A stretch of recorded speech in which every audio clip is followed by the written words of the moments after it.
Buenos días, bienvenidos al foro Eutanasia en Colombia, Verdadero Derecho, organizado por la Universidad del Rosario y la Fundación Buen Gobierno.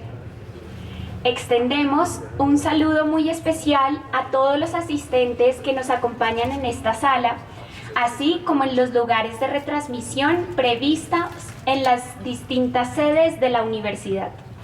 De igual manera, saludamos a nuestros conferencistas y les agradecemos haber aceptado esta invitación.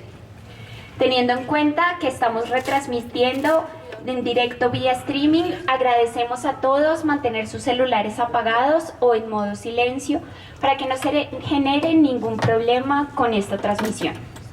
Pueden seguirnos en Twitter a través de la cuenta @urrosarionews y Buen Gobierno Col, donde haremos cubrimiento en tiempo real de este evento. Para garantizar la participación de todas las personas que física o virtualmente nos acompañan, hemos habilitado en el canal de Twitter el hashtag #ForoEutanasia, por medio del cual podrán enviar sus comentarios.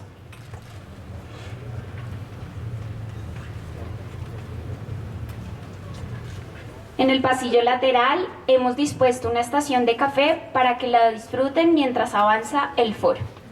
Daremos así inicio a nuestro foro, para lo cual los dejo con las palabras del doctor Martín Santos, director ejecutivo de la Fundación Buen Gobierno.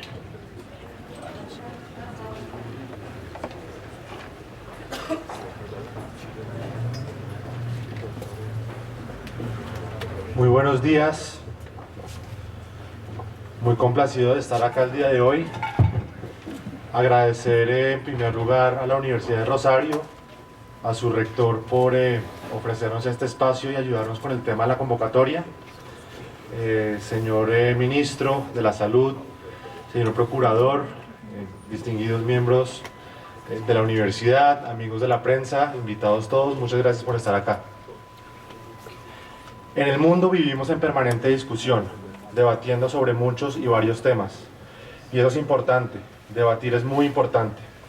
Incluso, dependiendo del desarrollo de ciertas discusiones, solemos calificar a una sociedad como liberal o conservadora, progresista o retardataria.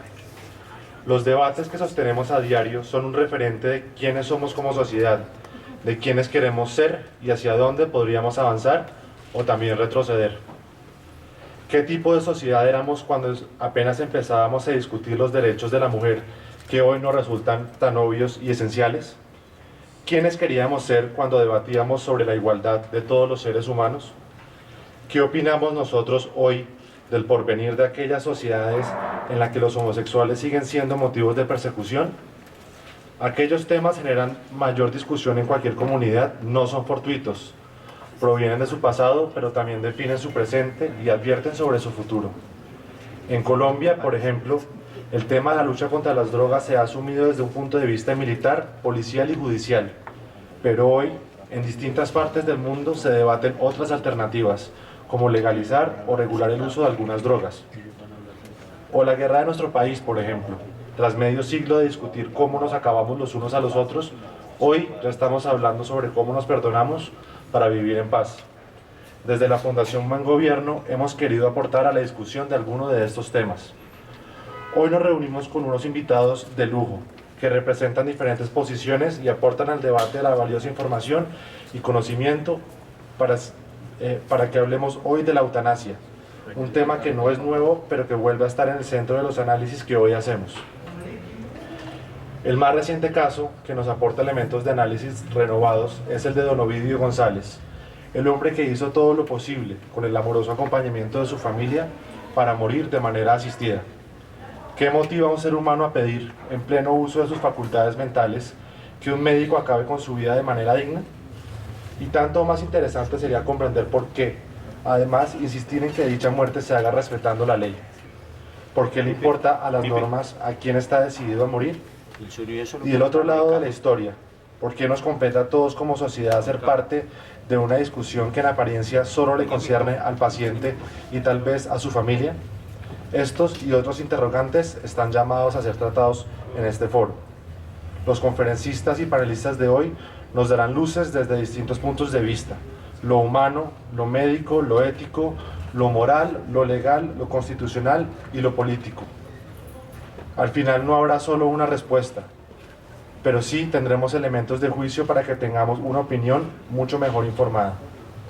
Hace más de 30 años, el diario El País de España reprodujo un discurso del escritor suizo Max Frisch, pronunciado ante un auditorio de médicos recién graduados, en lo que fue calificado por ese periódico como una reflexión profunda y emotiva sobre el dolor, la enfermedad y la muerte. El escritor suizo empezó dicho discurso citando a un amigo a quien le quedaban muy pocos meses de vida. El moribundo amigo decía lo siguiente: puesto que la muerte existe, hay que frecuentar su trato y no creer que la vida la puede apartar. Nos espera una discusión fascinante, antigua y vigente, sobre la muerte, un tema tan natural y cotidiano como la vida misma. Gracias a todos por asistir y por hacer parte de este debate en el que definimos quiénes somos y hacia dónde podríamos avanzar o tal vez retroceder. Muchísimas gracias.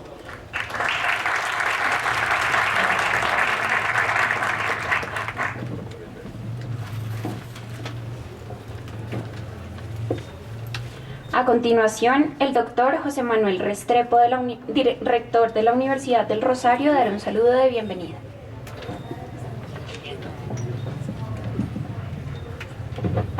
Bueno, quisiera en primer lugar muy especialmente saludar al doctor Martín Santos, director ejecutivo de la Fundación Buen Gobierno. De igual manera, a quienes nos acompañan como conferencistas principales de este evento, al señor Ministro de la Salud y la Protección, doctor Alejandro Gaviria, al señor Procurador General de la Nación, doctor Alejandro Ordóñez. De igual manera, saludo y sé que nos acompaña desde el día de ayer a Julio César González, Matador, caricaturista del Tiempo. También a los panelistas y conferencistas que nos van a acompañar en los dos paneles. Un panel desde la mirada de la salud pública y un panel desde la mirada jurídica y política, con la cual abordamos el tema. Lo primero que debo decir es que me complace mucho la realización de este evento. Este es un evento que con Martín hemos venido intentando organizar desde hace ya como 4 meses. E inicialmente quisimos hacerlo hacia el mes de mayo, si mal no recuerdo. Estaba prácticamente listo y no se dieron las circunstancias en ese momento. Yo digo, afortunadamente no se dieron las circunstancias, porque creo que el momento oportuno es ahora. Y esta es una discusión que el país se merece dar. Y es una discusión que el país se merece dar desde todas las perspectivas, como señalaba el director ejecutivo de la Fundación Buen Gobierno. Debo decirle que en este momento tenemos un auditorio que son los aquí presentes, pero que además de los aquí presentes, tenemos una audiencia mucho más amplia. Estamos repitiendo esto en distintos salones de la universidad, en distintos espacios de la vida universitaria del Rosario, de tal manera que son bastantes más los que están asistiendo al mismo. Les confieso también que cuando arrancamos el proceso de inscripción de personas, casi hace 3 semanas tuvimos que cerrar. No había cupo disponible para un tema que efectivamente genera polémica y además que toca las fibras más internas de cada uno de nosotros. Para el Rosario también es especialmente grato el poder ser escenario para un evento de esta dimensión, entre otras además porque históricamente el Rosario ha sido eso: centro de acontecimientos, centro de reflexión sobre los grandes temas de la vida nacional, centro además donde es posible conocer y opinar a través del debate desde las distintas visiones del país.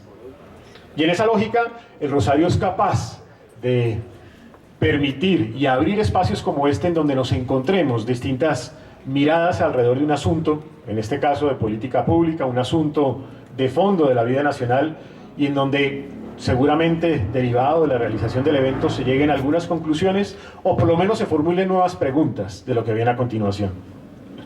Este evento entonces es una extraordinaria forma de expresar una vez más lo que ha sido la propia esencia de la Universidad del Rosario.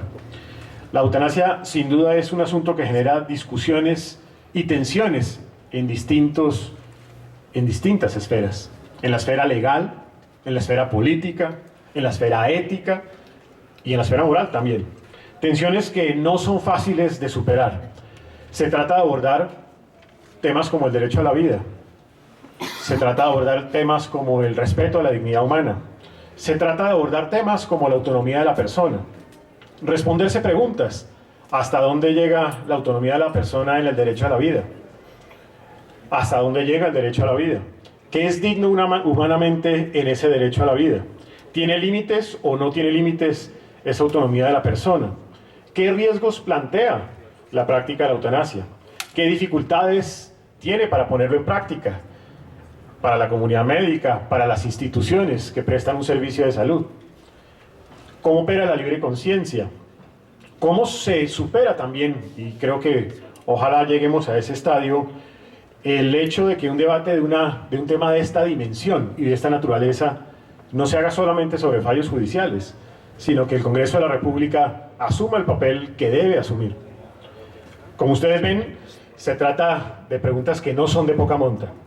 Y creo que un escenario educativo como este tiene que contribuir al debate y al aporte académico de reflexión sobre el mismo. De nuestro lado, lo que queda es, junto con la Fundación Buen Gobierno, abrir espacios de esta naturaleza para la discusión. Y queda también el esfuerzo que hemos venido realizando como institución de educación superior, por lo menos en dos tareas puntuales. Una de ellas, nuestra línea de investigación en los temas de derecho médico y de bioética. Línea de investigación que ha venido consolidándose en la universidad en conjunto entre la Facultad de Jurisprudencia y la Escuela de Medicina y Ciencias de la Salud. Y en segundo lugar, abordar también, ¿por qué no?, la reflexión sobre otra línea de investigación que viene desarrollando la Universidad del Rosario alrededor del tema del dolor y los cuidados paliativos. Una línea de trabajo que no solamente es de investigación, sino que ha dado lugar al desarrollo de una oferta transcurricular en el programa de pregrado y en varios programas de posgrado de esta institución. Como ustedes ven, este es un tema central en la construcción de un país en paz, de un país que efectivamente se comprometa con el respeto a la dignidad de la persona humana y que también, a través de los escenarios académicos como este, continúe siendo objeto de investigación, de docencia y de reflexión como la que estamos teniendo en el día de hoy. Bienvenidos todos a la Universidad del Rosario y le damos la palabra a los protagonistas, el ministro y el señor procurador.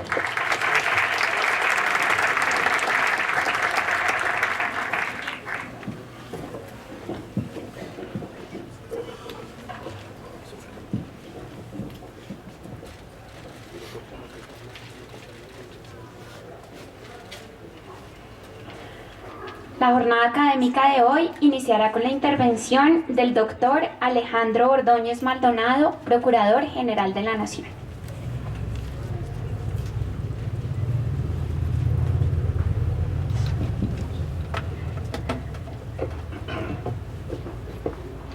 Señor Rector, doctor Santos, director de la Fundación Buen Gobierno, señor Ministro de Salud, doctor Alejandro Gaviria, doctor Carlos Holmes Trujillo, señoras y señores, antes que nada quiero celebrar este escenario académico, que es el escenario más adecuado, más apropiado para que en la tranquilidad de la academia podamos reflexionar, discutir sobre temas que van a ser de larga discusión. Esto no termina ni con una decisión judicial, ni con un acto administrativo.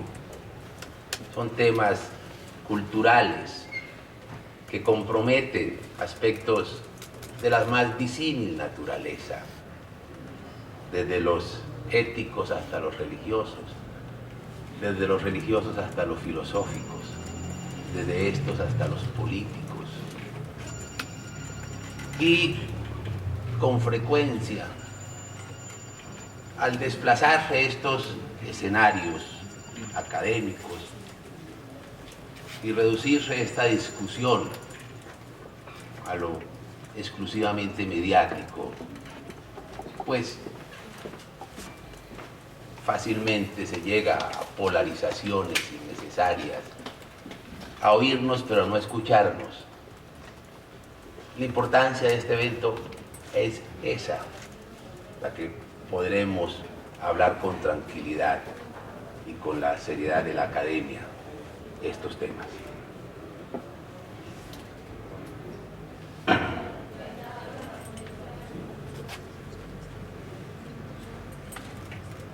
Y hay otro aspecto antes de iniciar mi intervención que quisiera recabar, resaltar mejor. En una democracia, o una democracia existe si hay pluralidad. No puede pretenderse acá unanimismo, ni simplemente recurrir a lo políticamente correcto para deslegitimar o desechar o estigmatizar a quien discrepa.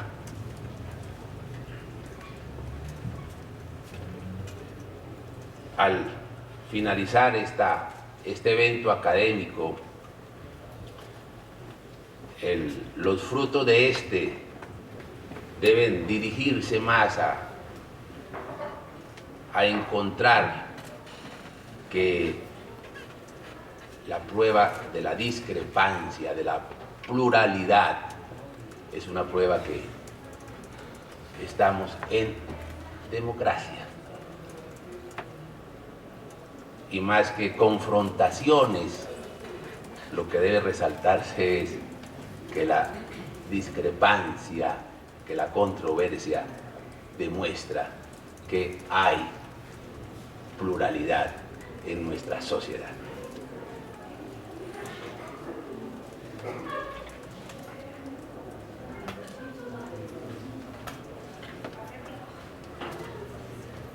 El diálogo civilizado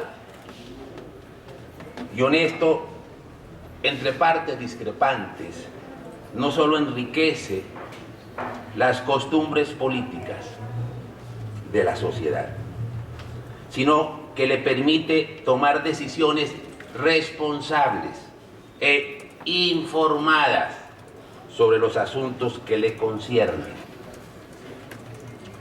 Civismo que vemos crecientemente amenazado en el mundo occidental, cuando en el debate de asuntos que tocan las fibras éticas de la sociedad se optan por descalificar personalmente al contradictor antes que sopesar sus argumentos. Y cuando quienes toman la vocería de las partes en controversia no son los que mejor logran comprender el punto de vista de el otro para escalar el diálogo, sino los más efectivos para callarlo, creando un ambiente que termina desescalando nuestra débil democracia, para utilizar palabras muy socorridas hoy. La posición de la Procuraduría es que la vida humana no es simplemente una propiedad particular. Si así fuera, todas las personas tendrían derecho al suicidio, sin limitación de causales ni necesidad de supervisión estatal. Por el contrario, la sociedad tiene un interés legítimo en proteger la vida de todos sus miembros, inclusive si alguno de ellos considera que su vida no vale nada, están cansados de ella o consideran que seguir viviendo bajo ciertas condiciones les causa un perjuicio. La esencia de este debate, el valor de la vida humana y su correspondiente protección antes que un tema jurídico, es un asunto ético definido por la cultura. Debe considerarse que la vida tiene un valor sagrado, innegociable, irrenunciable e indisponible, o debe enfocarse desde una perspectiva relativista, materialista y utilitarista, el cual depende de los deseos de las personas y de ciertas condiciones particulares. El desarrollo que en el futuro vaya a tener la aplicación de la eutanasia depende de los límites éticos que la sociedad le imponga antes que de los límites jurídicos, que pueden estos últimos ser obviados en la práctica y finalmente abolidos si la sociedad los considera ilegítimos. Por eso considero que no solo es legítimo, sino indispensable estudiar en profundidad las implicaciones éticas de la eutanasia antes de avanzar en su regulación. Las condiciones cívicas necesarias para establecer un verdadero diálogo político sobre temas éticos es algo que tarde o temprano vamos a tener que desarrollar. Pues es una ilusión pensar que pronto vamos a lograr un consenso en esta materia, o que a través de una decisión judicial se puede poner punto final a este debate. En primer lugar, porque una vez que se legitima socialmente la práctica de la eutanasia, esta crea su propia demanda, su propia dinámica, exigiendo una progresiva ampliación de los supuestos de legalización. Este es un desenlace social natural. En la medida en que la sensibilidad social cambia al asimilar progresivamente las nuevas reglas de juego, las cuales llevan al planteamiento de nuevos dilemas. ¿Qué muerte se debería elegir en tal o cual situación? Cosa que no era posible bajo las reglas anteriores, bajo las cuales la muerte es un hecho natural que se asume desde una perspectiva de aceptación solidaria, no desde una perspectiva de poder y de control. En un segundo lugar, ¿por qué la sociedad tarda un tiempo en acomodarse a una decisión que sacude sus cimientos éticos y religiosos y aún se enfrenta cuando estima que ha sido impuesta por una instancia de poder poco sintonizada con lo que cree y piensa el pueblo colombiano? Como ejemplo, basta con ver lo que ha pasado en Estados Unidos 40 años después de la legalización del aborto por vía judicial. El debate hoy está más vivo que nunca y nadie se plantea seriamente que sea posible un consenso ni viable un punto medio que sane definitivamente este debate. Ahora, si bien es inevitable que esta discusión se profundice en las próximas décadas, sí está en nuestras manos evitar que por su causa la sociedad se enfrente violentamente, marginando a quienes piensan diferente a la corriente políticamente dominante, o menospreciando las preocupaciones éticas que irán surgiendo en el futuro. A medida que cada vez más personas tengan que plantearse, quiéranlo o no, decisiones sobre la muerte propia o de sus seres queridos. Para ilustrar un poco estos dos puntos que he señalado, quiero compartir con ustedes las reflexiones de Theo Boer, miembro hasta el año pasado de uno de los 5 comités regionales de seguimiento a la eutanasia en Holanda, quien después de haber apoyado durante 12 años la regulación existente y de haber supervisado más de 4.000 muertes, cambió de posición ante lo que él califica como un incremento explosivo en su práctica. El doctor Baer relata cómo en un principio el gremio médico holandés llegó a la conclusión de que la clave para mantener bajo control la aplicación de la eutanasia era una cuestión técnica, una buena ley, con unos supuestos claros, en combinación con un procedimiento efectivo de revisión periódica. En su momento, la opinión pública consideró que la ley era bastante equilibrada y que prometía un compromiso respetable y estable frente a los diferentes puntos de vista que podrían existir sobre el tema.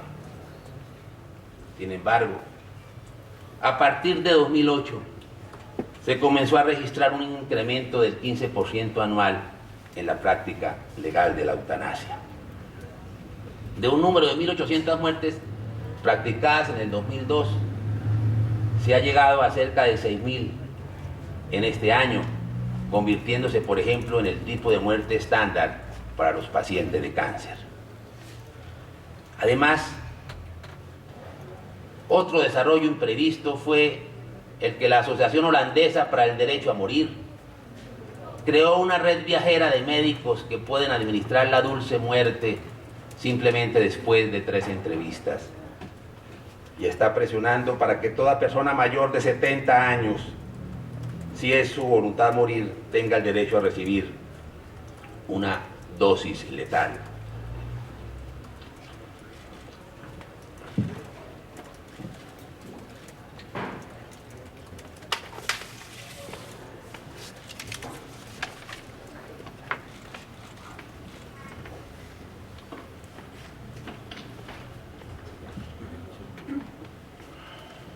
Los pacientes con enfermedades mentales, que rara vez buscaron este procedimiento durante los primeros años de legalización, son los que más han crecido últimamente. Incluso se han reportado casos de eutanasia para quienes su sufrimiento se debe principalmente a la soledad, a la vejez o al duelo por la muerte de un ser querido. Algo que nadie se atrevió a plantear durante el trámite de la ley. Por otra parte, en Flandes, en la Flandes belga, simplemente el miedo al futuro parece ser una buena razón para que se practique la eutanasia. Como lo demostró el año pasado el caso de Francisco y de Ana, la pareja que tenían miedo de lo que pasaría en el futuro si uno de ellos moría y dejaba solo al otro. Cuando uno de sus 3 hijos se enteró de sus planes de ponerse una bolsa de plástico en la cabeza para morir, les ofreció, según sus propias palabras, una solución más elegante. Juan Pablo, su hijo, organizó la eutanasia de sus padres, explicando a los medios de comunicación que ninguno de los 3 hijos de la pareja habría podido acompañar a su papá o a su mamá, en caso de que uno de ellos faltara y el otro quedara dependiente y necesitara un acompañamiento permanente. Precisamente, una de las frustraciones con las que se encontró el doctor Baer, volviendo al régimen holandés, fue la incapacidad de los comités de revisión para frenar la presión por parte de los pacientes y de sus familiares, cuando exigían que se cumplieran sus deseos, incluso por encima de los criterios médicos, en casos como, por ejemplo, los de las eutanasias en pareja. De acuerdo con un informe presentado en diciembre pasado por la Asociación de médicos de Holanda, el 70% de los médicos dijo haberse sentido presionados en relación con la eutanasia y el 64% reportó que cada año la presión se sentía de manera más fuerte.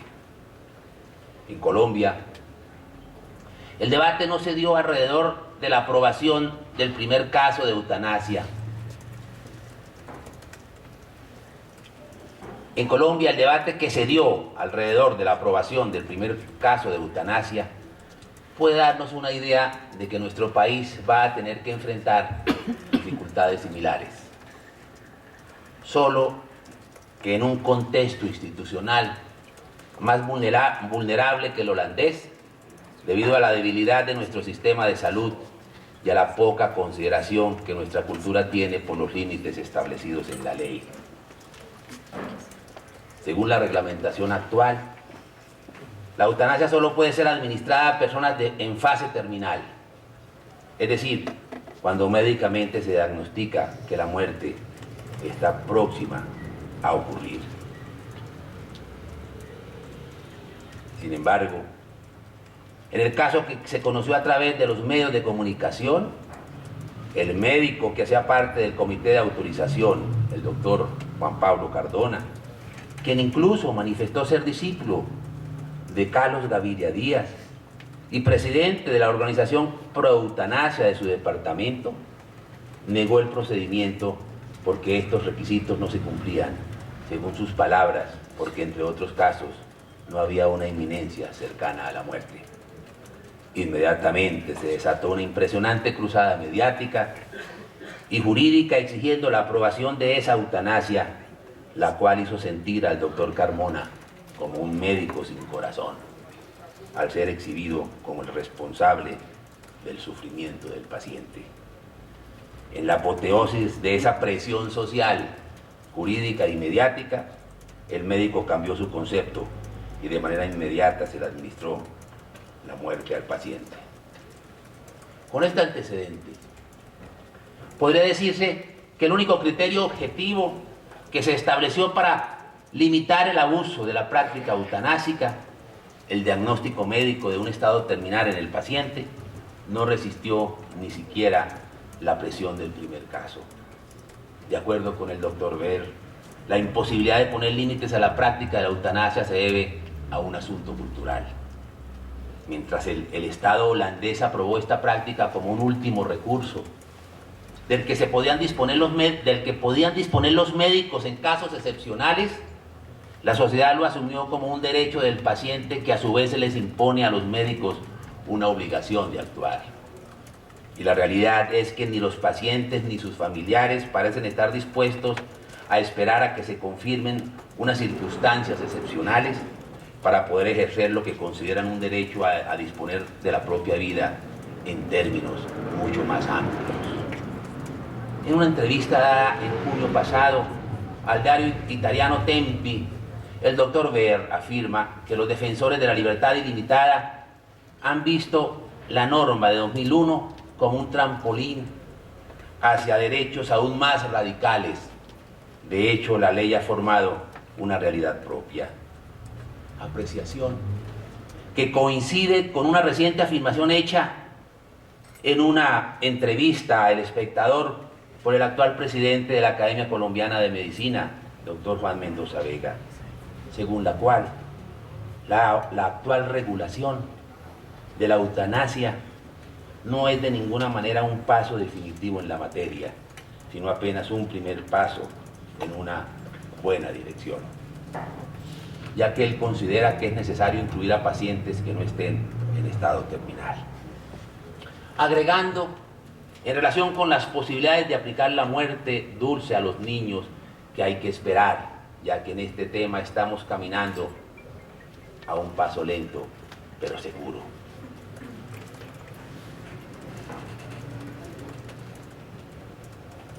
No puedo dejar acá de citar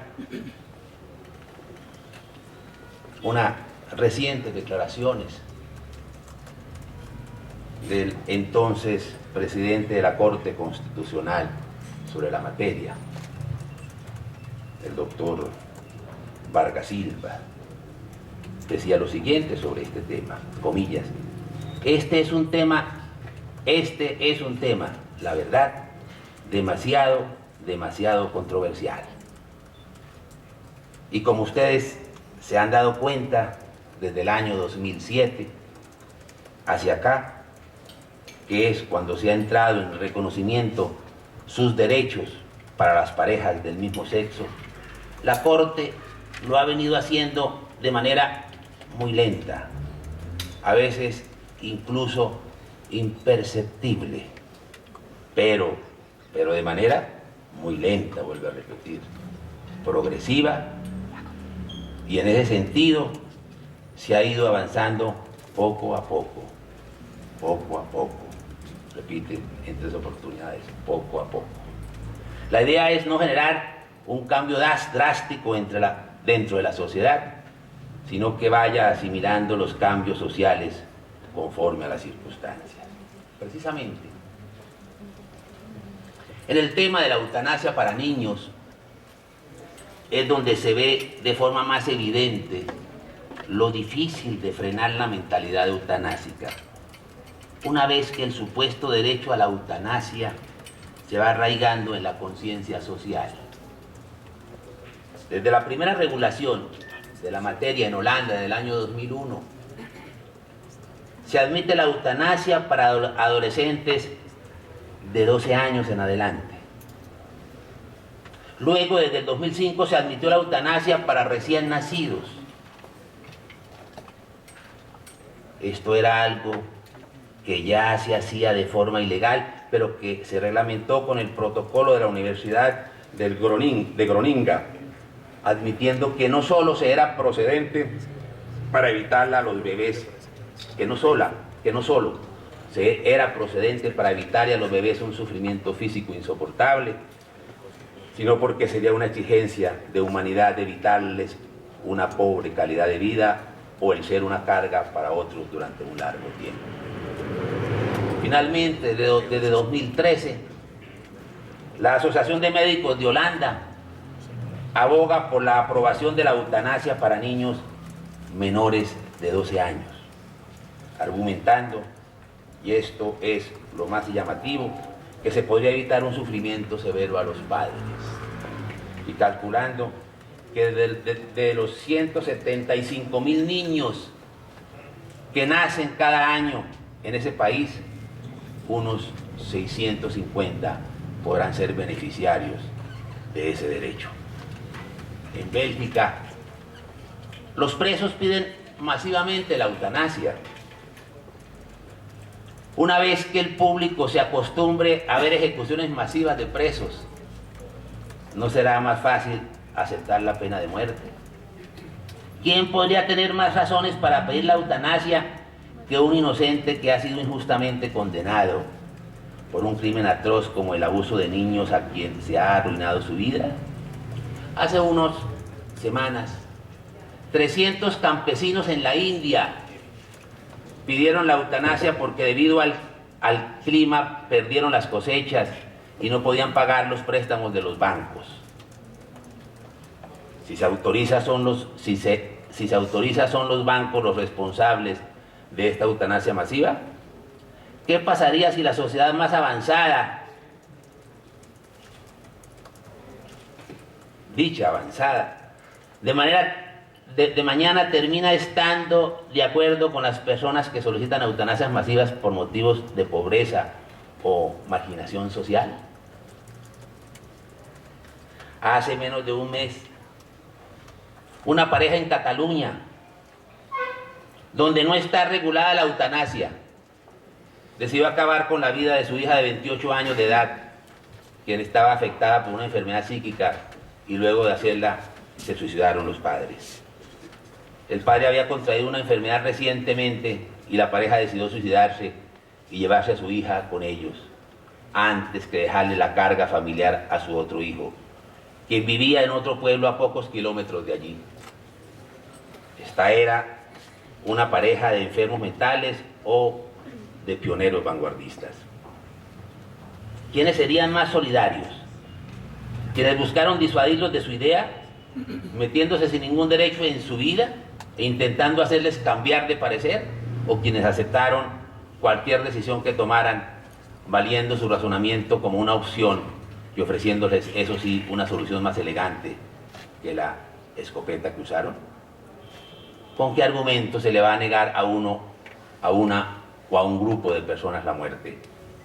Si ya han tomado la decisión, si quienes les niegan la muerte pasarán a ser responsables de su dolor físico o psicológico. Como explica el doctor Baer, una vez que sacamos al genio de la botella, es muy difícil volverlo a meter. Si esta regulación es efectiva, difundiendo la mentalidad de que todos tenemos el derecho a elegir nuestra forma de morir, ¿qué argumentos sólidos quedan para negar la administración de la dulce muerte en casos como el de los gemelos belgas, que eran sordos de nacimiento y fueron diagnosticados con un glaucoma genético que les dejaría ciegos, frente a lo cual prefirieron morir juntos antes que el sufrimiento de perder la vista? El de Nancy, quien prefirió una inyección letal ante la frustración por su cambio de sexo, al no resultar su nuevo cuerpo como esperaba. O el de Gaby Oltius, quien a pesar de tener 2 hijos adolescentes, prefirió la eutanasia antes de soportar otros 13 años con una enfermedad que la atormentaba. Aunque se pretenda que estos casos únicamente afectan a la persona que toma la decisión, es innegable que los hijos de Gaby han sido profundamente afectados por la decisión de su madre de morir. Solo tenemos que ponernos en lugar de sus hijos de 15 y 17 años, mientras su madre les explica los motivos para quitarse la vida, la cual parecía ser bastante funcional para darnos cuenta que esa decisión afectará radicalmente su forma de ver el valor de la vida humana. Y no solo a ellos, a las organizaciones que apoyan a pacientes con enfermedades graves, la noticia les cayó como un baldado de agua fría. Se apresuraron a decir que el suicidio no es una solución para ese tipo de dolencias y que siempre hay una mejor opción que esa. Sin embargo, es innegable que la decisión cambió profundamente el contexto cultural en el que trabajaban esas organizaciones. Si el establecimiento médico y el Estado validan la eutanasia como un procedimiento optativo para pacientes que sufren o de depresión o de anorencia o de tinnitus, como ha sucedido recientemente en Bélgica, como las organizaciones que apoyan este tipo de pacientes pueden evitar que a los ojos de los pacientes y de la sociedad la eutanasia no pueda parecer la mejor opción.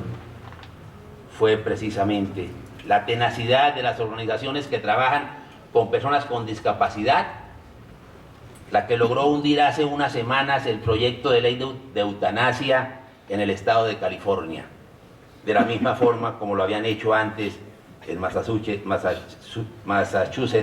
Colorado y Connecticut. Uno de sus principales argumentos es que el facilitarles la muerte a petición los hace más vulnerables a la presión, el rechazo y el maltrato del entorno. Estas experiencias,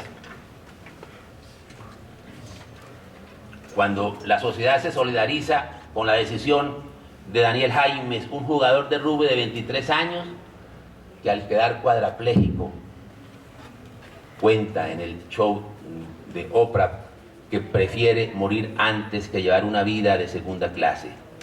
No está adoptando una posición ética sobre el valor de la vida de otras personas que se encuentran en una situación similar. En lugar de afianzar la dignidad de estos pacientes, cada vez que un grupo de ellos es incluido en la lista de candidatos idóneos para la eutanasia, hace que sea más difícil entender que incurable o dependiente no es lo mismo que indigno. Por supuesto que todas las legislaciones sobre eutanasia pretenden garantizar la autonomía del paciente y protegerlo frente a presiones indebidas. Sin embargo, este ideal es un espejismo, ya que desconoce la naturaleza relacional de los seres humanos y que una vez que la eutanasia se desestigmatiza formas sutiles de presión, incluso involuntaria, puede encontrar su camino a través de familiares o del personal médico. Como lo denunciaba el doctor Débora, la doctora Débora, defensora de los derechos de las personas con discapacidad en los Estados Unidos. Basta con hacer sentir al enfermo que la pérdida de autonomía equivale a pérdida de dignidad o que es una carga para otros. Estas experiencias indican que la eutanasia, a pesar de ser sinceramente sentida como un gesto de auténtica compasión, puede dificultar las manifestaciones de solidaridad que naturalmente surgen en un entorno donde la muerte no es una opción. La legalización de la eutanasia cambia las reglas de juego y con ella las expectativas de quienes se encuentren bajo este régimen. En efecto, el apoyo a la eutanasia de un familiar puede terminar validando sus peores temores, que es una carga, que su vida no vale y que lo mejor sería estar muerto. Las nuevas costumbres que normalizan el que cierto tipo de enfermedades terminan típicamente en eutanasia hará la situación más difícil para quienes quieren seguir adelante con ella hasta su muerte natural. En especial, si las instituciones médicas que ofrecen servicios a pacientes crónicos con una visión institucional provida son obligadas a cerrar sus servicios ante su imposibilidad ética de establecer los servicios de eutanasia exigidos por el gobierno. A medida que se generalice este tipo de compasión neutra, validadora de cualquier opción que tome a un ser querido, incluso la de quitarse la vida, será más factible que culturalmente se materialice lo que el filósofo americano John Harding denomina el deber moral de morir. Refiriéndose a los ancianos, este filósofo explica que el deber de morir aumenta a medida que uno se hace más viejo y añade que la obligatoriedad de este deber moral se intensifica cuando la continuación de la propia vida impone cargas emocionales, económicas, exige de otras mucha dedicación o puede llegar a destruir los proyectos personales de los familiares y de los otros seres queridos que serían afectados por su existencia. Nada podría ser más parecido a las utopías que se popularizaron en los escritos de ficción del siglo pasado y que parecen dominar la imaginación de muchos tecnócratas. Un mundo donde todo es limpio, perfecto y aterrador. Permítaseme acá citar un texto, una frase, un pensamiento, como se quiera, muy recientemente socializado por un personaje que muchos de ustedes conocen y muchos citan. Me refiero al Papa Francisco, quien la semana pasada, refiriéndose a la eutanasia, manifestó lo siguiente: el pensamiento dominante propone una falsa compasión, que considera un acto de dignidad procurar la eutanasia. Pero agregaba, esto no es progresismo, sino que es la forma de actuar típica, dice una frase fuerte, no es mía, es del Papa, que es una forma de actuar típica de los mafiosos, porque lo cierto es que en el pensamiento antiguo y en el pensamiento moderno la palabra matar siempre ha significado lo mismo. Hasta acá la cita. En conclusión,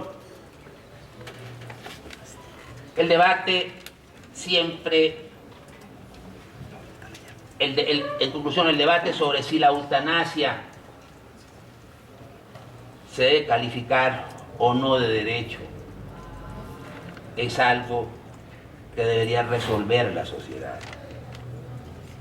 Teniendo en cuenta la profunda carga ética que tiene este asunto y la necesidad de hacer conciencia sobre la trascendencia que semejante decisión puede tener en la dinámica social.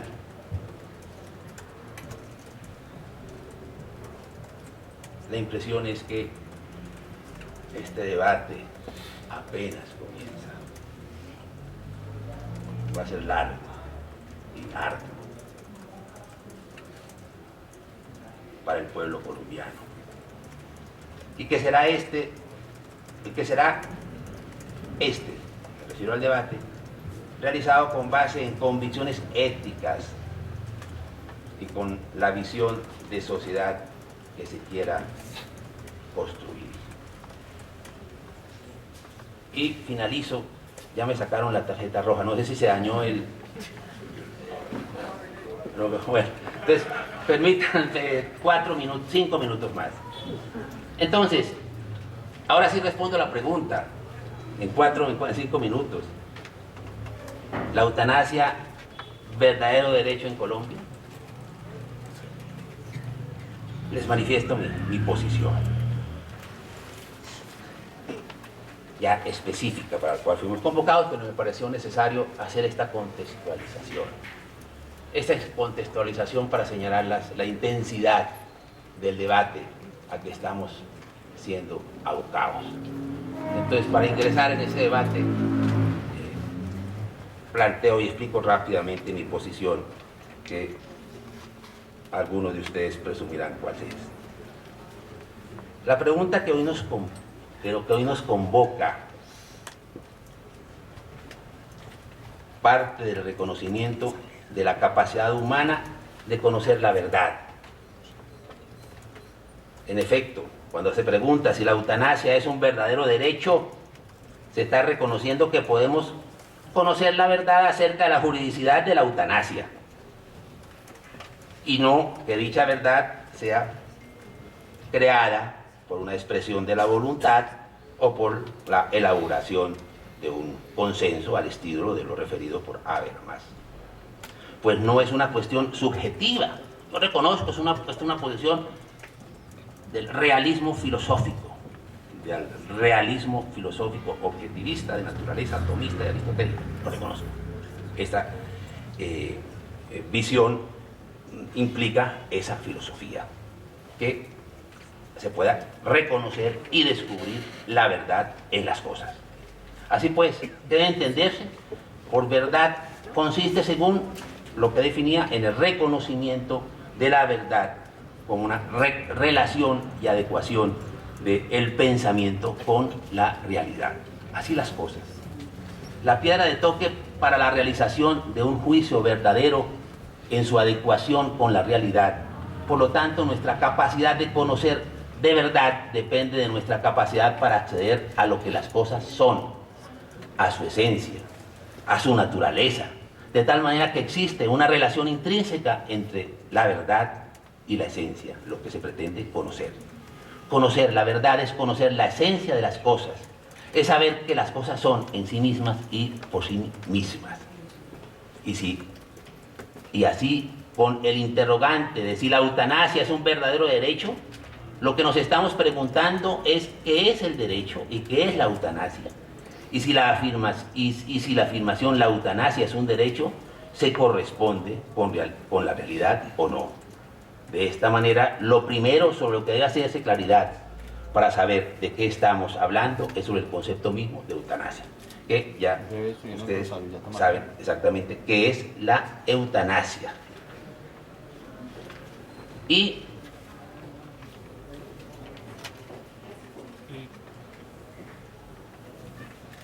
en ese sentido, la Procuraduría, más que la Procuraduría, es mi posición personal, considera que la eutanasia no puede considerarse como un derecho, porque en ese sentido el derecho se entiende como una facultad de exigir o reclamar que se termine con la vida de una persona. Lo que se reclama no es que se le dé al paciente algo que es suyo, sino por el contrario, de quitarle algo que es suyo y que le es debido en virtud de su naturaleza y de su condición de persona, la vida.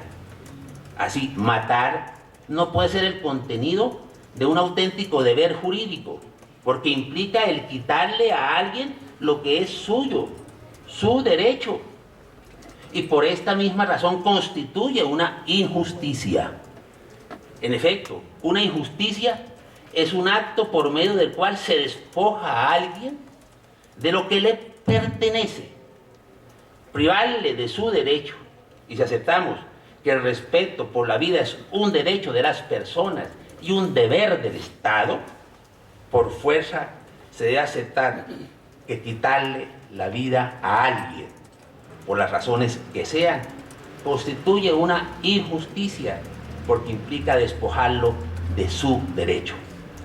Y esto es así aun cuando quien cometa la injusticia sea él mismo que es despojado de lo suyo o cuente con su consentimiento, sin perjuicio de la claridad teórica que acaba de exponer.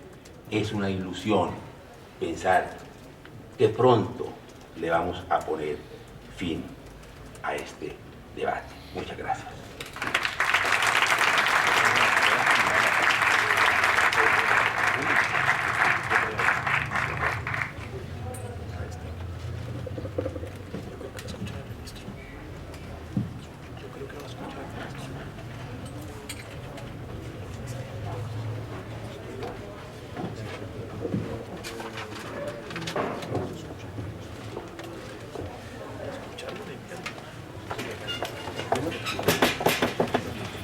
A continuación tendremos la conferencia del doctor Alejandro Gaviria Uribe, ministro de Salud y de la Protección Social.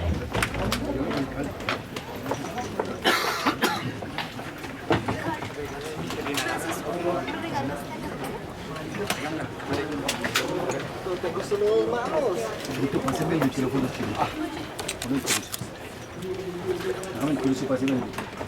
el tiempo. Sí, se lo pasa. Pasa el de la noticia. Bueno, muy buenos días para todos. Muchas gracias, Martín, por propiciar este diálogo democrático. Saludo y despido al señor procurador, senador, directivos de la universidad, rector. La verdad, muchas gracias a todos por este evento necesario. Yo voy a asumir como me toca una postura institucional, pero quisiera antes hacer dos aclaraciones, si se quiere, un comentario sobre la interesante disquisición del señor procurador para pasar a las responsabilidades particulares del Ministerio de Salud y Protección Social en este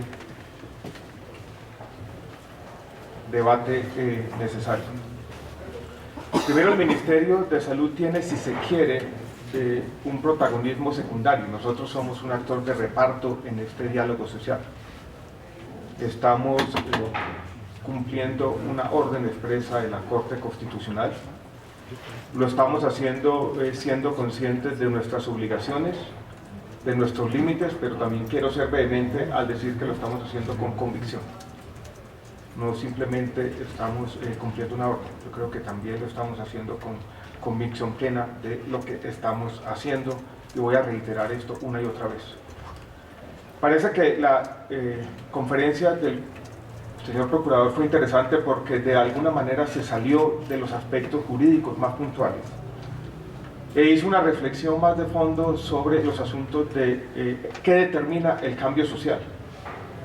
Me parece que en su conferencia hay, si se quiere, como dos fuerzas antagónicas, y yo podría decir contradictorias. Uno de estos aspectos difíciles, controvertidos, puede tener dos visiones distintas del cambio social. La primera le da protagonismo a la cultura, a lo que está en la mente o en el corazón de los hombres. Uno la asocia en la historia de la ciencia política, tal vez, sin ser yo un experto, a Alexis de Tocqueville, que dijo por primera vez: lo que importa no son las leyes escritas en los papeles, sino aquellas escritas en el corazón de los hombres. Así lo había dicho Rousseau años atrás. Incluso Tocqueville lo decía de una manera bonita, hablaba de los hábitos del corazón. Me parece que de alguna manera la primera visión del procurador nos llama la atención sobre eso, que en el fondo no van a ser las formas constitucionales ni jurisprudenciales, no van a ser las leyes o los decretos o los actos administrativos quienes van a determinar este debate, sino va a ser lo que está pasando en la mente y en el corazón de nosotros ciudadanos en esta democracia. Pero después, de alguna manera, utiliza un argumento en el que yo no estoy de acuerdo. Y es el argumento de que una innovación constitucional, una forma constitucional, va a poner en marcha un proceso de cambio social que va a terminar en excesos a la hora de aplicar la eutanasia.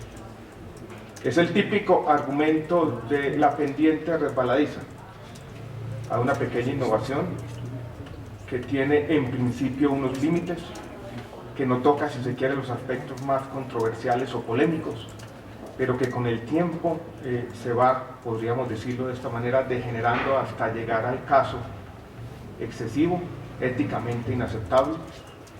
Algunos de los ejemplos los puso el señor procurador. Yo no creo que esto sea así.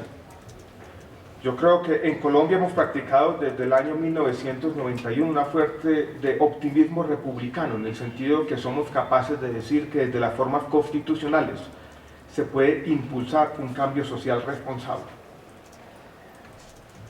Se puede ir más allá de los hábitos del corazón, se puede incluso desde las formas constitucionales cambiar para bien la mente de la gente, pero se puede hacerlo sin caer en excesos y en temas que son claramente antiéticos. No creo que con lo que ha dicho la Corte desde el año 97 y mucho menos con la resolución del Ministerio de Salud y Protección Social, nosotros vamos a llegar a un punto en el cual vamos a desechar las personas que no son útiles a la sociedad. No creo que estamos corriendo ese peligro. Creo que estamos en un asunto muy distinto, que es simplemente tratar de decidir entre dos muertes inminentes, separadas por días, muchas veces por semanas. Y estamos protegiendo algo que la Constitución dice que debe proteger, es la autonomía y libertad de los individuos. Con esto voy a hacer alusiones en el transcurso de mi conferencia.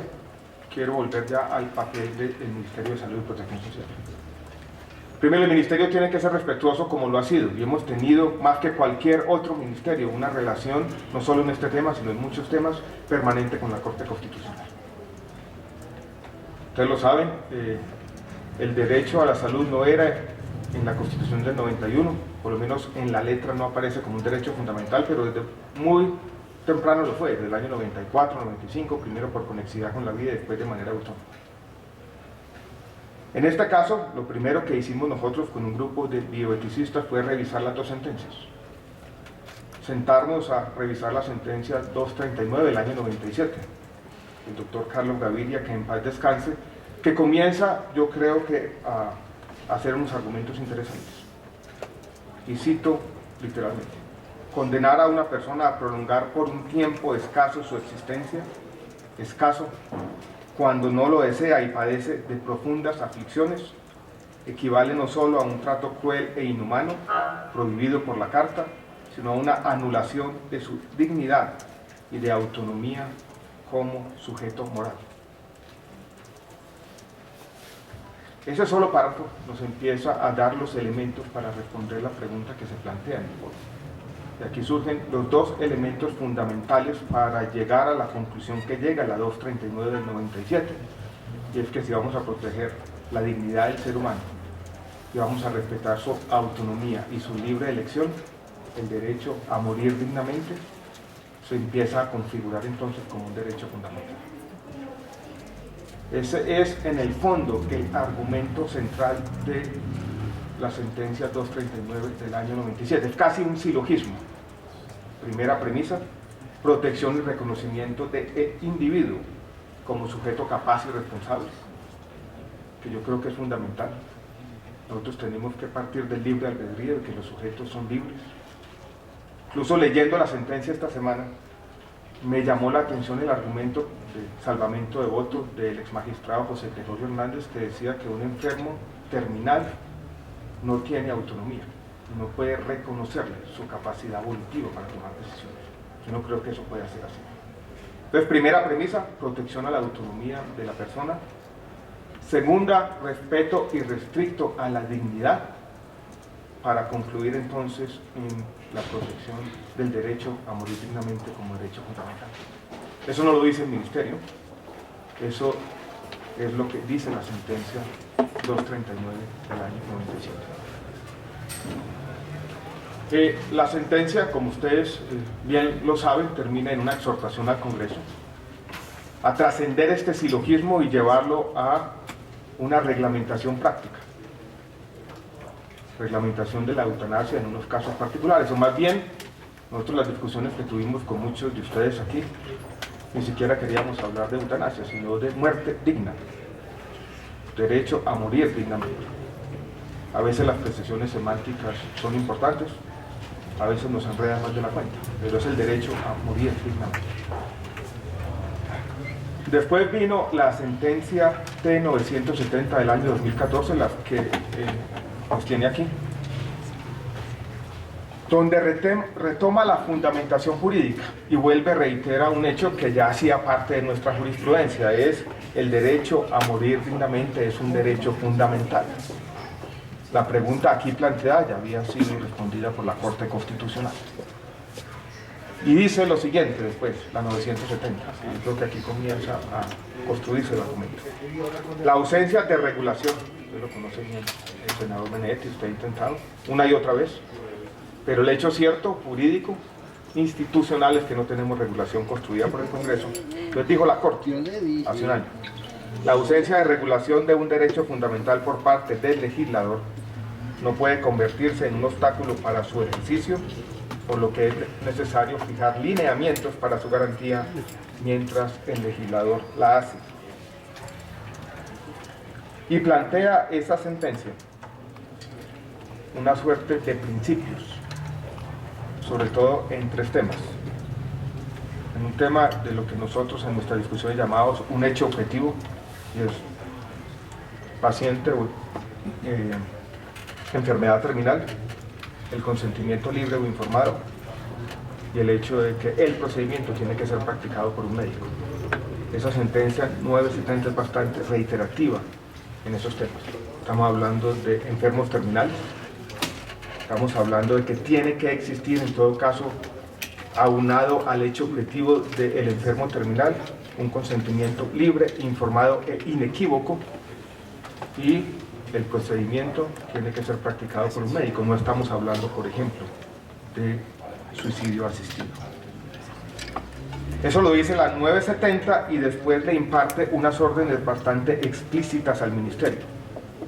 Dice que primero debemos disponer de todo lo necesario para que sobre todo los prestadores de servicios de salud y sobre todo aquellos de alta complejidad conformen unos comités interdisciplinarios.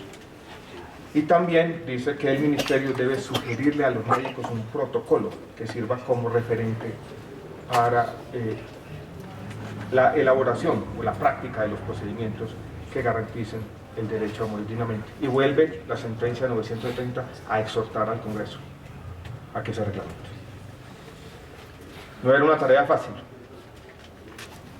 Nos dieron 30 días para cumplir estas órdenes.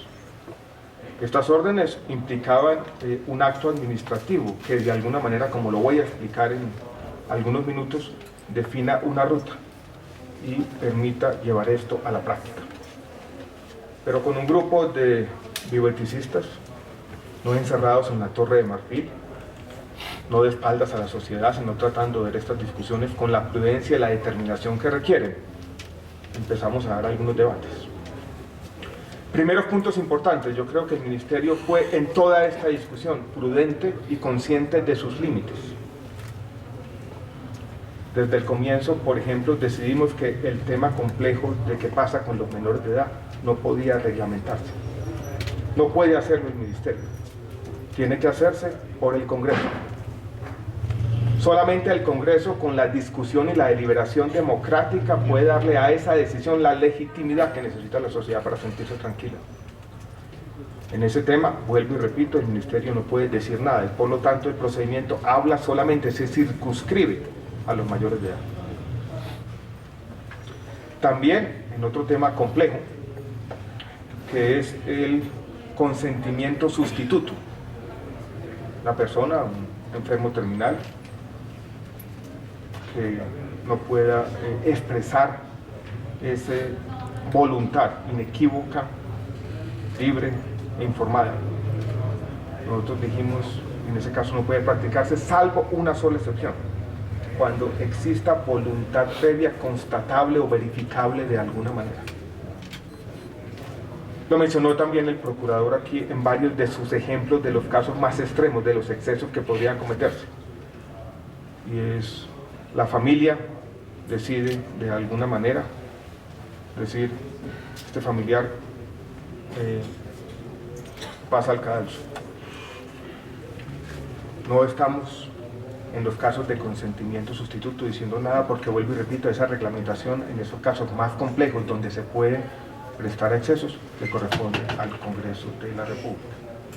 Vuelvo y repito, siendo muy conscientes en el Ministerio de los límites que teníamos, cómo estábamos cumpliendo una orden con convicción, pero cumpliendo una orden, y hay temas que necesitan de la deliberación democrática para ganar la legitimidad.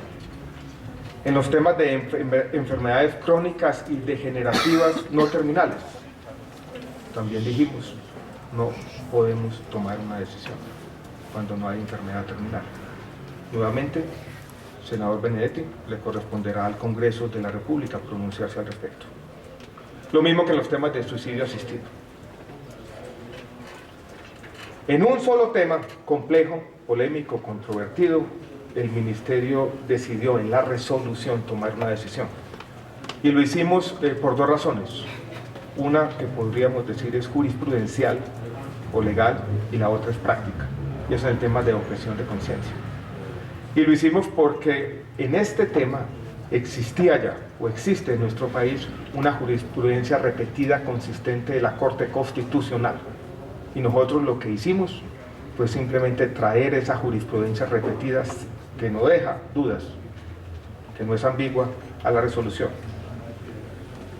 Sobre el tema de objeción de conciencia, quisiera entonces traer a cuento lo que dice la sentencia C-355 del año de 2006, que es la sentencia sobre el aborto. Dice, o dijo en su momento la Corte Constitucional: la objeción de conciencia no es un derecho del cual son titulares las personas jurídicas o el Estado. Solo es posible reconocerlo a personas naturales, de manera que no puedan existir clínicas, hospitales, centros de salud o cualquiera que sea el nombre con que se les denomine, que presenten objeción de conciencia a la práctica de un aborto cuando se reúnan las condiciones señaladas en la sentencia. Creo que es bastante clara la Corte Constitucional al respecto. No solamente allí, hay otras sentencias donde se repite lo mismo. Por lo tanto, nosotros en dos partes de la resolución decimos, aquí no cabe la objeción de conciencia institucional. Ese es el elemento jurídico, pero hay otro práctico que incluso nos lleva a ser en este tema poco más estrictos que en el tema del aborto. Piensen ustedes en un paciente, en un enfermo terminal, en uno de cuidados intensivos, que declara el deseo de someterse al procedimiento, se cumplen todos los requisitos, hay objeción de conciencia institucional, la institución, el hospital, la IPS decide que no va a hacerlo allí, trasladar al paciente a otra institución sería, yo creo que antiético y prácticamente en muchos casos imposible. Obedeciendo a esas dos razones, la práctica y la institucional, entonces nosotros decimos en la resolución que en este caso no cabe la objeción de conciencia institucional, a sabiendas de que es un tema complejo. ¿Qué es lo que hizo el Ministerio para cumplir las órdenes de la Corte entonces? Lo que hizo fue diseñar lo que nosotros llamamos, con todo respeto, una ruta institucional, un procedimiento. Recuerden que la orden habla de dos temas fundamentales, que son la creación de los comités interdisciplinarios en las IPS, de un lado, y el protocolo para la ejecución del procedimiento del otro. Y voy a describirles, yo creo que tenemos que hacer un poco de pedagogía en qué consiste ese procedimiento. El procedimiento empieza con lo que podríamos llamar el hecho subjetivo, tal vez el más importante, que yo sigo creyendo que lo que estamos protegiendo ante todo es la libertad del individuo, la autonomía. De alguna manera las constituciones nacen para eso, para proteger al individuo, del Estado y de la sociedad. Y este hecho nace entonces de un paciente mayor de 18 años que solicita la protección, que invoca el derecho a morir dignamente. Es la persona quien pone en marcha el procedimiento. Solo pueden hacerlo sus familiares, porque recuerden, no hay consentimiento sustituto si previamente existe una manifestación de la voluntad. Un texto por escrito, incluso hoy en día la gente graba unos videos, los pone allá para que el mundo sepa cuál es su voluntad. De ahí nace el tema, es el hecho objetivo primero. La persona, vuelvo y repito, mayor de 18 años, tiene que ser mayor de edad, solicita la protección. Después viene lo que podríamos llamar la valoración objetiva, que tiene que hacer en principio el médico tratante. Y la valoración objetiva es la valoración de las condiciones de enfermedad terminal. Y ahí nosotros tuvimos un debate interesante, algunos de ustedes lo conocen en nuestras reuniones, sobre si la parametrización, dijéramos de esta manera, de la enfermedad terminal debía ser sugerida o debía ser obligatoria. Respetando la autonomía médica, nosotros simplemente anexamos a la resolución un texto o una parametrización de la Sociedad Española de Cuidados Paliativos que le da una guía al médico tratante para determinar las condiciones objetivas de enfermo terminal. Sobre eso hubo una discusión, y lo digo claramente, no nos pusimos de acuerdo. Algunos de los miembros de los bioeticistas con quienes discutimos esto creían que esas condiciones de enfermedad terminal debían ser obligatorias. Eso es, deberíamos restringir en ese ámbito particular complejo la autonomía médica. Nosotros dijimos no, prima en ese ámbito la autonomía médica, pero vamos a hacer una suerte de texto, vamos a anexar a la resolución una suerte de texto que dé algunas guías, como sucede también en las regulaciones que hacemos. Existen guías que son recomendaciones. En esta resolución hay también una recomendación. Entonces viene primero la determinación, o segundo, la persona dijo yo quiero la protección, condiciones objetivas, la persona es un enfermo terminal, y después el mismo médico tratante tiene que determinar la competencia del paciente mayor de 18 años, psicológica, para decir, no es simplemente una depresión transitoria la que lo está llevando a tomar esta decisión. Si el médico tratante dice las dos condiciones se cumplen, tanto el hecho objetivo como el paciente está en pleno uso de razón, y solicita en ejercicio de su autonomía la protección al derecho, estamos hablando de un derecho, lo que tiene que hacer, y este es un punto también fundamental, el médico tratante es de manera clara expresarle al paciente sus opciones, y las opciones yo creo que uno podría definir al doctor Ricardo en 4: la prolongación de la vida, la limitación del esfuerzo terapéutico, cuidados paliativos o lo que podríamos llamar muerte anticipada. La persona tiene que estar plenamente informada de cuáles son las opciones en ese momento. Si esto se da, se cumple tanto el hecho subjetivo como el hecho objetivo, viene el comité. La IPS, hospital, clínica, tiene que tener un comité interdisciplinario donde va a haber un psicólogo, psiquiatra, un médico y un abogado que vuelve a examinar, verifica que los criterios que fueron los que dispuso la Corte y reglamentó el Ministerio de Enfermedad Terminal, de competencia, de capacidad volitiva y de consentimiento libre, informado e inequívoco, se cumplen. Y es el comité quien autoriza para que un médico realice el procedimiento. Si el comité, ya pasó, tiene alguna duda, puede contar con o solicita una asesoría, como tiene que ser. Que vuelvo y repito, esto tiene que tener un procedimiento, tiene que tener un orden. En el fondo, la legitimidad también nace de tener una ruta clara donde cada quien sea consciente de cuál es su responsabilidad. Pero si el comité autoriza, designa al médico para que practique el procedimiento, y el médico en ese momento, la persona designada, puede ser un objetor de conciencia, puede decir: yo no quiero realizar el procedimiento. En 24 horas tendrá que existir un médico designado, no objetor de conciencia, para realizar el procedimiento, y después se realiza el procedimiento. Eso es lo que hace la resolución del Ministerio de Salud y Protección Social. Miren que es un tema complejo, porque empezamos la disquisición con una disquisición filosófica, si se quiere, con un silogismo. Después la 970 nos lleva a ciertas consideraciones prácticas, y después es el Ministerio que tiene que aterrizar esas consideraciones prácticas en una ruta específica, que fue nuestra labor en este tema, donde es la sociedad que está tratando de encontrar una forma de, si se quiere, ampliar el ámbito de dignidad de sus ciudadanos. Somos conscientes en todo momento de la complejidad, somos conscientes en todo momento de la necesidad de tener estos debates de cara y de frente al país y de frente a todos, pero creemos, y vuelvo a ser, si se quiere, vocero de ese, llamémoslo de esta forma, optimismo republicano, y es que de las formas constitucionales se puede impulsar el cambio social para bien, y la sociedad puede ir transformándose, puede ir ampliando el ámbito de la aplicación de sus derechos sin llegar a excesos. Nos falta todavía, en eso tenemos que ser claros y bastante explícitos, una partecita de la tarea, y tiene que ver con la definición plena, por ahora simplemente de unas recomendaciones del protocolo para aplicación del procedimiento.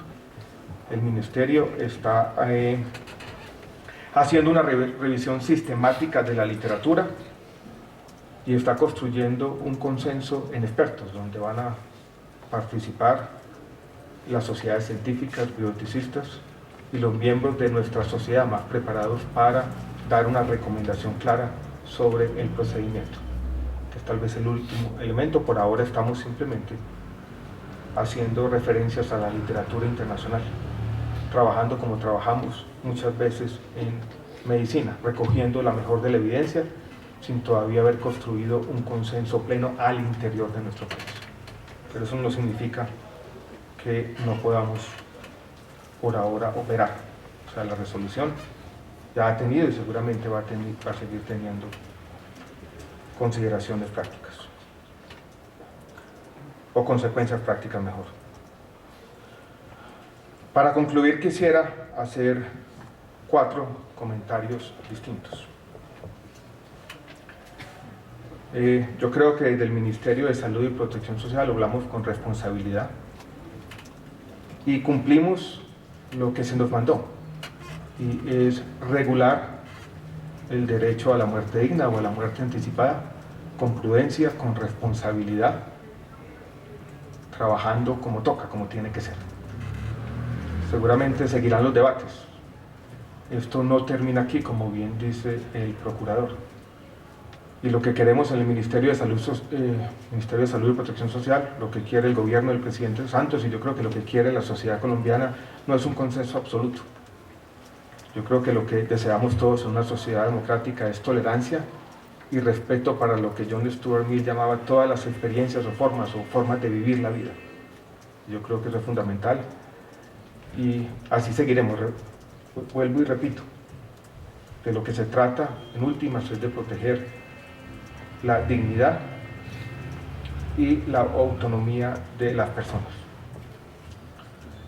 El paso más importante, yo creo que ahora le corresponde al Congreso, y de 2 formas: no solamente para regular los asuntos que no fueron regulados porque no podían ser regulados por el Ministerio de Salud y Protección Social, sino también, senador Benedetti, yo creo que la discusión de estos asuntos en el Congreso le confiere mayor legitimidad a lo que estamos haciendo. Yo sigo creyendo en la democracia representativa, a pesar de su desgaste en el mundo. Es el Congreso, en últimas, quien le confiere legitimidad a muchas de las decisiones sociales. Y yo creo que es inaplazable que en el Congreso de la República se aborden algunos de estos temas. Ahora, tampoco quiero soslayar las dificultades, porque a veces como sociedad practicamos la autoflagelación, o lo que Albert Hirschman llamaba la fracasomanía. En Holanda los tiempos fueron parecidos.